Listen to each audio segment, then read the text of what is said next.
Burkina Faso, a West African nation rich in natural resources and human potential, continues to invest in its infrastructure to support its economic and social development. Under the leadership of Captain Ibrahim Traoré, a recent road construction initiative emphasizes innovative and sustainable methods. What are the characteristics of this approach, and how does it fit into the country's broader efforts to improve its internal connectivity? To understand the significance of these road projects, it is important to place Burkina Faso in its historical context.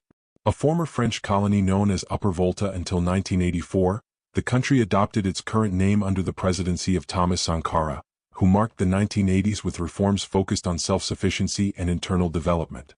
Sankara, assassinated in 1987, remains an iconic figure for his commitment to economic independence, a legacy often evoked in contemporary discourses on infrastructure. Over the decades, Burkina Faso has undergone a succession of governments, including several military transitions, such as the one in 2014 following popular protests against the long reign of Blaise Compaoré, in power since 1987. These events were recognized by international organizations such as the African Union and the United Nations, which called for stable democratic processes. In September 2022, a further change of leadership occurred when Lieutenant Colonel Paul-Henri Sandaogo Damiba was replaced by Captain Ibrahim Traoré, then 34, at the head of a movement of armed forces officers. This transition was justified by security concerns related to regional challenges in the Sahel, and it led to the temporary suspension of the constitution, with a transition horizon initially set at 2 years, subsequently extended to 2029, as announced by the government. Diplomatically, Burkina Faso maintains diverse relationships. A member of the Economic Community of West African States, ECOWAS, until 2024, it left this organization with Mali and Niger to form the Alliance of Sahel States, ESA, an initiative recognized by these countries as a means of strengthening regional cooperation in the face of shared challenges. Sources such as the BBC and Le Monde report that this alliance aims to promote greater sovereignty, without breaking with other international partners. Furthermore, the country maintains ties with the European Union through partnership agreements and collaborates with actors such as China on infrastructure projects, as highlighted in a 2023 report by the French Development Agency. These factual and documented diplomatic positions underscore a pragmatic orientation, adapted to the country's internal needs. Historically, road infrastructure has been a pillar of Burkinabè development. Beginning in the 1960s during the colonial and post-independence eras, major roads were developed to connect Ouagadougou to Bobo Dioulasso and neighboring borders, facilitating the cotton and gold trade. However, according to 2020 World Bank data, only about 20% of the national road network was paved at the time, limiting access to rural areas. Successive governments, including that of Roch-Marc Christian Kabore, 2015 to 2022, launched programs such as the National Rural Development Program, PNDR, funded in part by international loans to expand this network. These efforts laid the foundation for current initiatives, demonstrating a continued prioritization of transport as a driver of economic growth. Captain Traoré, trained at the Royal Military Academy of Meknès in Morocco and having served in peacekeeping operations, embodies a generation of officers committed to modernization. His rise to power comes amid persistent security challenges in the Sahel, recognized by the United Nations Security Council in its annual resolution since 2017. Diplomatically, Burkina Faso has diversified its partnerships.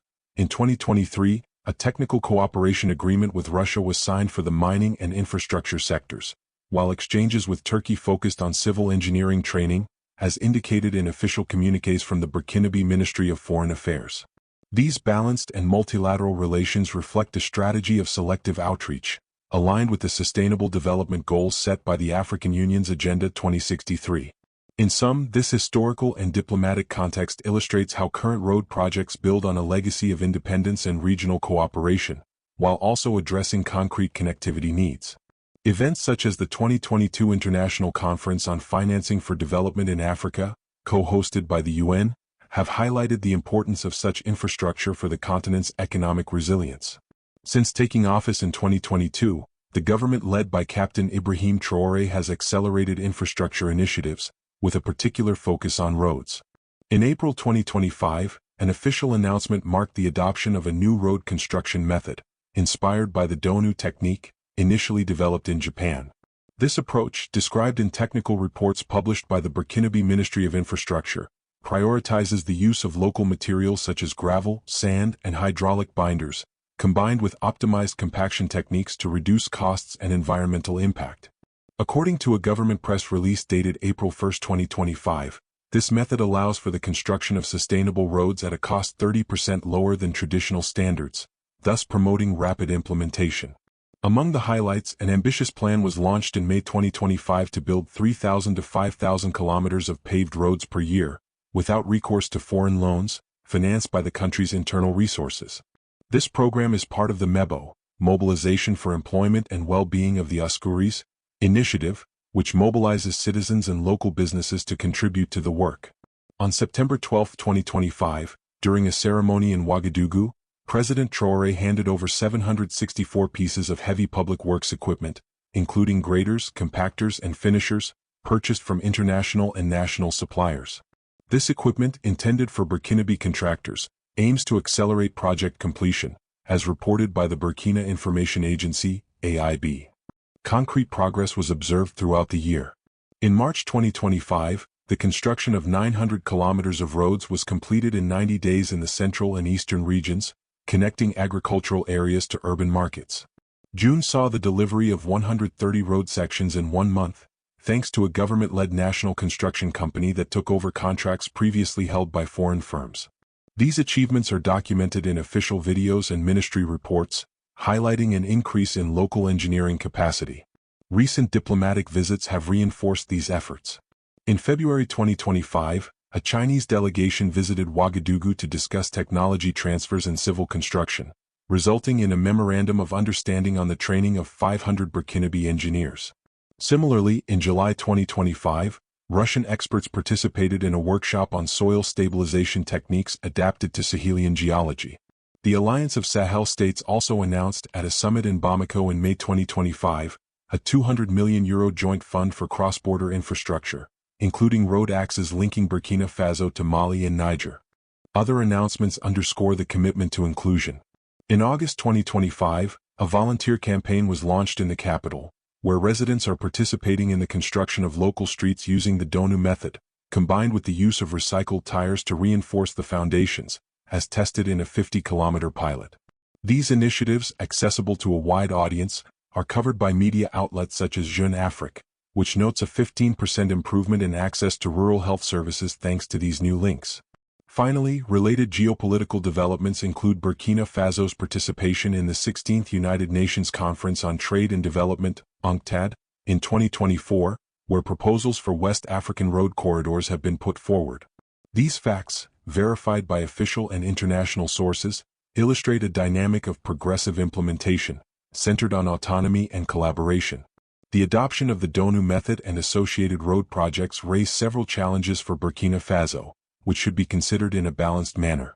On the one hand, this technical approach promotes the use of local resources, which can strengthen economic resilience by reducing dependence on imported expensive materials.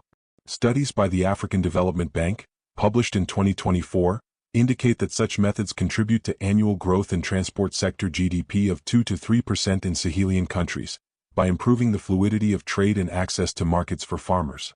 This is aligned with national economic diversification objectives, where infrastructure represents approximately 25% of public investment, according to budgets allocated in 2025. On the other hand, the logistical challenges inherent in an extensive network deserve attention. Burkina Faso's varied terrain, with its plateaus and arid zones, requires precise adaptations to ensure road durability during rainy seasons. Technical reports from the International Road Association, PIARC, highlight that, although the Donu technique is effective for sandy soils, it requires regular maintenance to maintain its performance over the long term.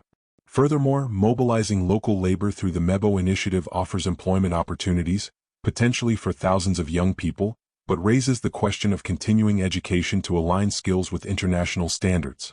At the regional level, these developments are part of a context of increased cooperation in the Sahel. The Alliance of Sahel States allows for the coordination of cross-border efforts, facilitating the transport of essential goods such as grain, and contributing to more harmonious economic integration. However, analyses by the French Institute of International Relations (IFRI) in 2025 note that fluctuations in the price of raw materials, such as oil for machinery, could influence the pace of construction. This calls for prudent management of budgetary resources, balancing immediate priorities with a medium-term vision. On the social level, improving connectivity can promote access to education and healthcare, particularly in rural areas where 70% of the population resides, according to UNICEF data from 2023. However, environmental impacts such as construction waste management should be considered, for which local protocols have been established but could benefit from independent assessments. Overall, these initiatives reflect a domestic investment strategy that, while responding to concrete needs, questions monitoring mechanisms for optimal effectiveness. This neutral reading highlights opportunities and technical considerations, without anticipating outcomes, and underlines the importance of an inclusive approach to maximizing societal benefits. Burkina Faso's road construction efforts, through the Donu method and associated projects, illustrate a desire to consolidate the foundations of sustainable domestic development. These initiatives, rooted in a historical context of a quest for autonomy and diverse partnerships, invite reflection on how infrastructure choices can influence a country's economic and social cohesion. Only time will tell how these advances will contribute to regional balance and the well-being of its populations.